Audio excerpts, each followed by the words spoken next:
September 9 portal ఈరోజు చాలా అద్భుతమైన రోజు. ఈరోజు మనం ఒక డబుల్ ఎనర్జీ, డబుల్ పవర్తో మనం ఏ కోరికనైనా మేనిఫెస్టేషన్ చేసుకోవచ్చు. కాబట్టి ఈ రోజుని అస్సలు మిస్ అవ్వద్దు.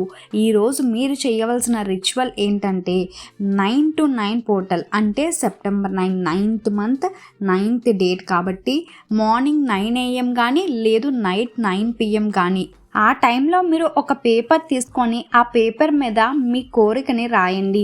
9 times రాయండి. మీ కోరికని మీరు 9 times రాసి ఆ పేపర్ని మీ వైపుగా 9 times ఫోల్డ్ చేసుకోండి. ఫోల్డ్ చేసుకొని మీకున్న కోరికని రిపీట్ చేయండి. 9 times రిపీట్ చేయండి. అంటే ఇక్కడ 9 పోర్టల్ డే కాబట్టి మనం ప్రతిదీ కూడా 9 తోటే అంటే 9 times రాస్తాము. 9 times పేపర్ని మన వైపుగా ఫోల్డ్ చేసుకుంటాము. 9 times కోరికని చెప్తాము అండ్ ఎగ్జాక్ట్గా 9 PM కానీ 9 AM కానీ ఈ రిచువల్ని చేస్తాము. ఇలా 9 పోర్టల్ డే రోజు మనం చేస్తే ఖచ్చితంగా మనకున్న అన్ని కోరికలు తొందరగా నెరవేరుతాయి.